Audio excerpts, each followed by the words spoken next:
लेकिन सत्य जो है ये हमारे अंदर निहित है।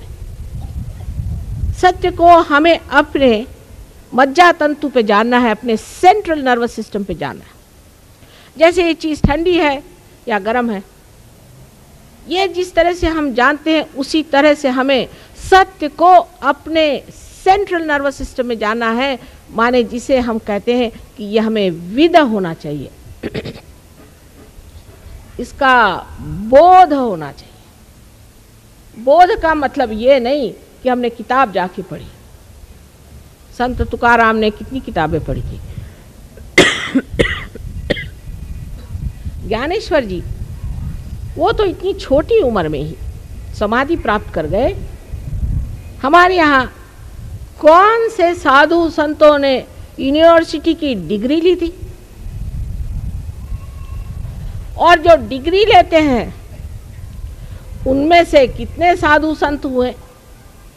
वो यही डिग्री लेकर आते हैं कि कैसे लोगों को बेवकूफ़ बनाया जाए। जब वो कोई डिग्री वाला साधु संत हो गया तो समझ लो सबकी हालत खराब होने वाली।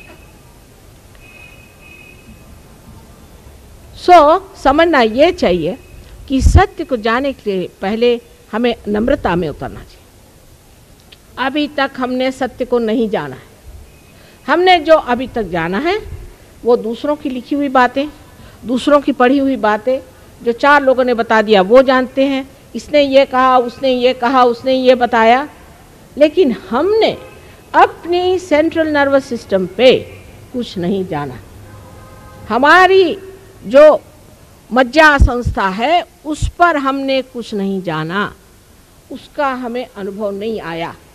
एक तो इस नम्रता पर हम आए कि फिर हम जिस सत्य को जानते हैं वो सत्य बड़ा अधूरा सा। सत्य में जो आप साइंस में जानते हैं वो वहाँ है, इसलिए आप जानते हैं, नहीं तो आप क्या जानिएगा। कि कार्बन में 4 वैलेंसीज होती है, ये आप देखते हैं इसलिए आप कहते हैं कि वहाँ है। इसमें कौन सी बड़ी बारी बात हो गई? जो है वही ना आप बता रहे हैं।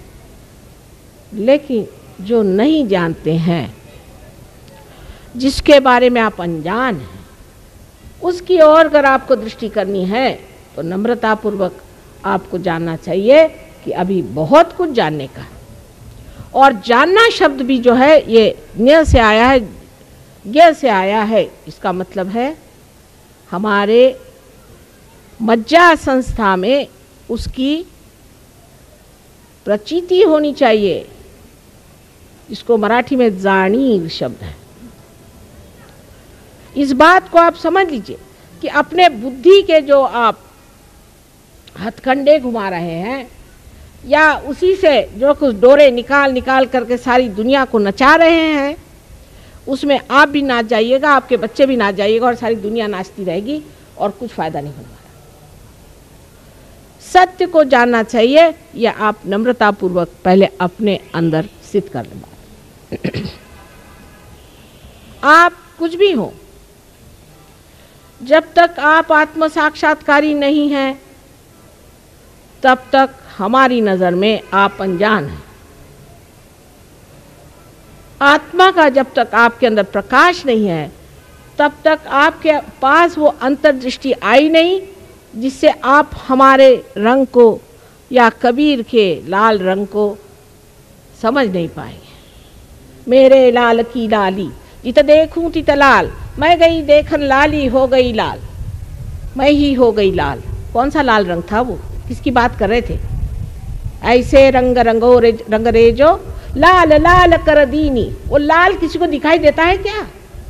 और कबीर दास जी को जो हमने सदुक्री भाषा और आदि कह करके उनको इतना नीचा गिरा दिया और उनके इतने गहन तत्व को हमने इस तरह से निचोड़ करके उसको खत्म कर दिया कि वो एक दलित वर्ग के कवि थे।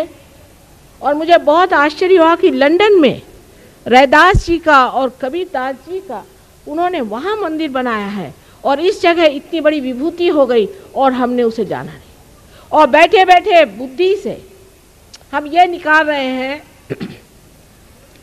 कि जो दर्जी बनकर के नामदेव थे, क्या वही नामदेव गुरु नानक से मिले थे? या ये निकाल रहे हैं कि जिन्होंने विवेक चूड़ामणि नाम की इतनी सुंदर तत्ववेत्ता पूर्ण, जिसे कहना चाहिए,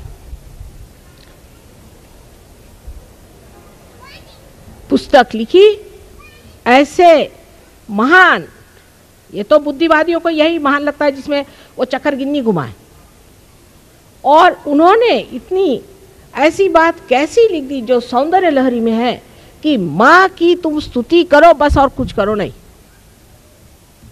तो ये दो आदमी हो सकते, एक नहीं हो सकता।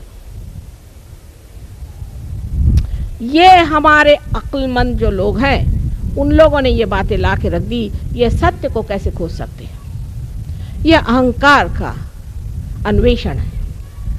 अहंकार की ये झलक ही नहीं पर पूरे तरह से आक्रमण है अपनी समाज पर, जहां पर कि एक अहंकारी अपने दिमाग में कोई बात सोच लेता है, और क्योंकि उसको लिखना पढ़ना आता है, या वो बड़ा भारी प्रोफेसर है या टीचर है या बोल सकता है, भाषण दे सकता है, लोगों पे छाप डाल देता है।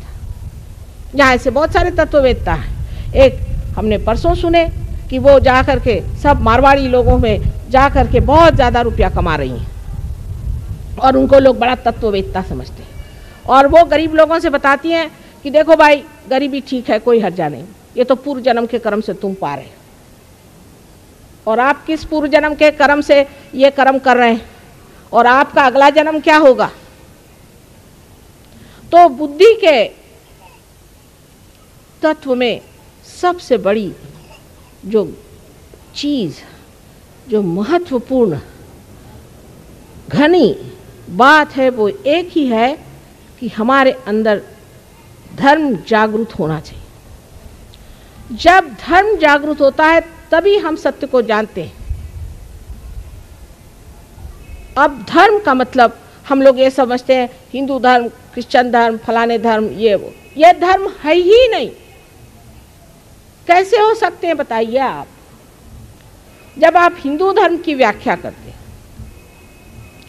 हिंदू धर्म में तो कहा है कि सबके अंदर एक ही आत्मा का वास है।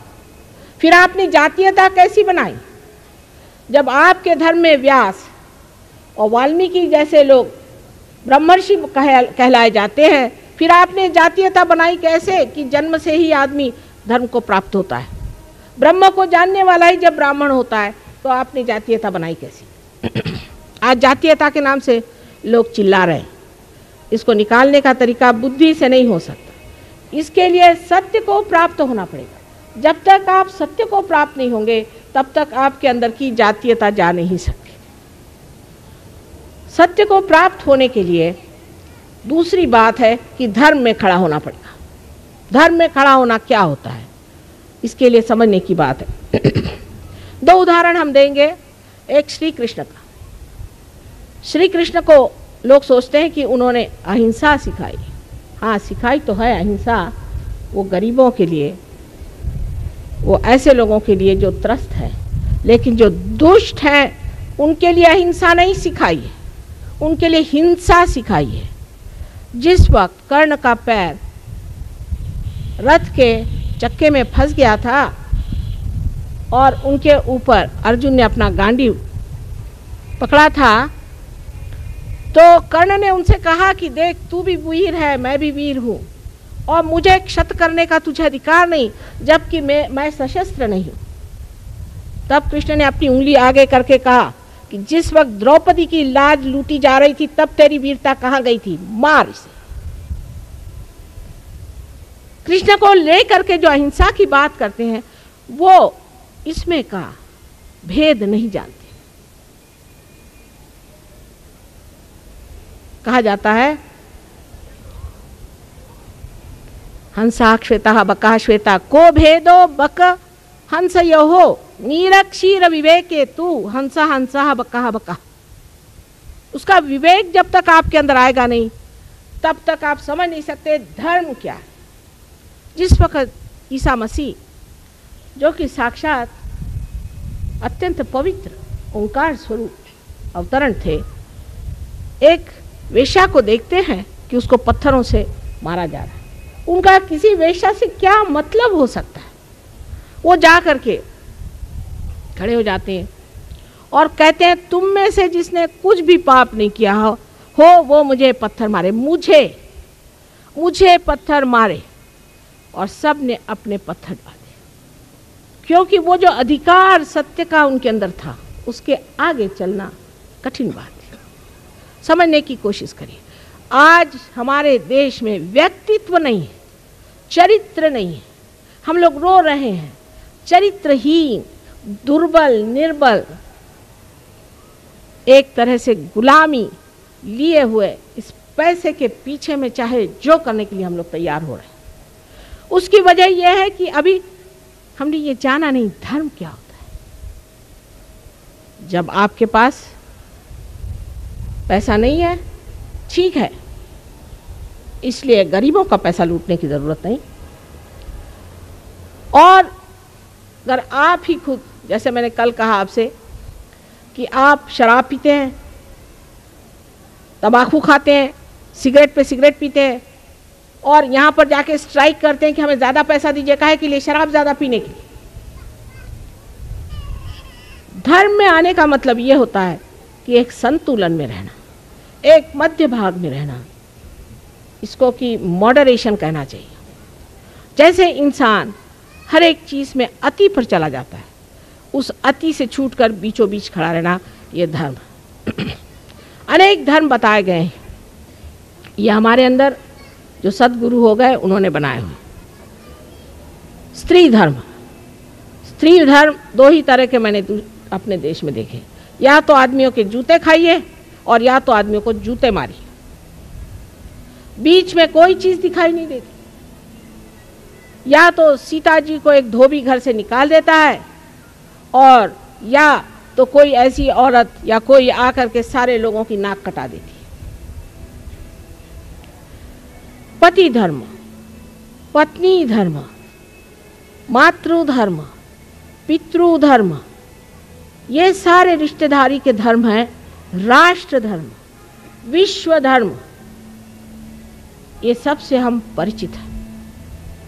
अपरिचित हम नहीं, लेकिन हम अनहोनी कर जाते हैं, ऐसी बात कर देते हैं जो बिल्कुल अनहोनी है कि हम उस धर्म को जानते हुए भी वो नहीं करते। इसलिए मैं ये कहूँगी कि ये जो हमारे प्रदेश के लोग हैं ये उसे जानते नहीं, वो इस बात को जानते नहीं है और इसलिए वो गलत काम करते हैं। तो ठीक है, अज्ञान में, हम ज्ञानी होते हुए इस बारे में जानते हुए भी हम धर्म में खड़े नहीं हो सकते। इसलिए हमारी धर्म शक्ति बड़ी कमज़ोर है और जो आदमी धर्म में खड़ा होता है वो सबसे शक्तिशाली मनुष्य होता है। पैसे से आपके अंदर बिल्कुल भी शक्ति नहीं आ सकती।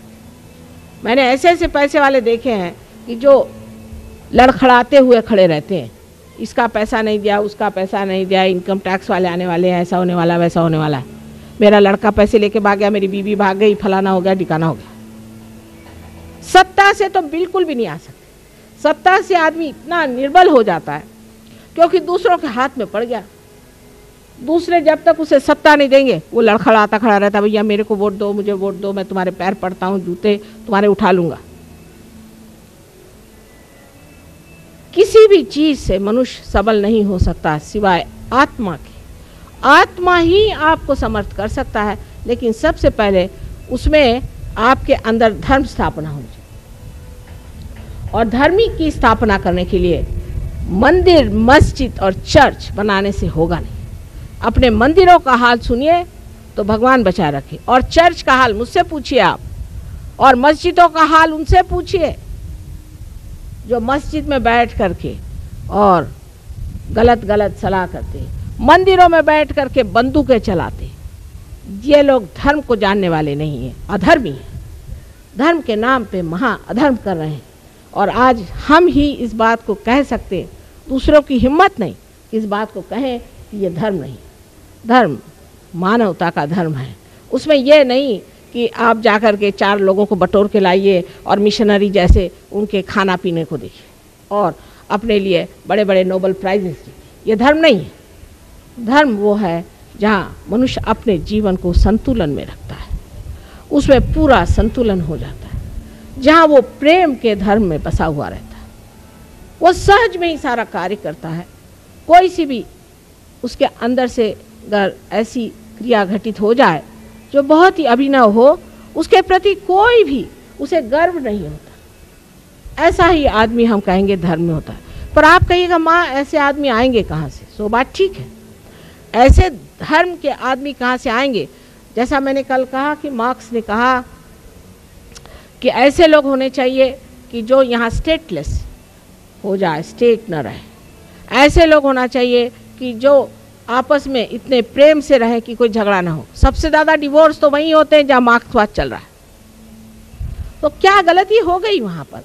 जो कि इन्होंने कहा था कि हम ऐसी स्टेट बनाएंगे, वो नहीं बना पाए। इसकी वजह ये कि वहाँ धर्म नहीं है, वहाँ धर्म नहीं है। और धर्म हमारे अंदर स्थापित करना बहुत ही आसान चीज़ है। जब कुंडलिनी का जागरण होता है तो हमारे नाभि चक्र में जब कुंडलिनी आती है तो उसके प्रकाश से हमारे अंदर आपो आप धर्म जागृत हो जाता है। अधर्मी से अधर्मी मनुष्य भी धर्म में उतर जाता है। पर जो मनुष्य अंदर से धार्मिक है उसके लिए कुंडलिनी का जागरण बहुत ही आसान है।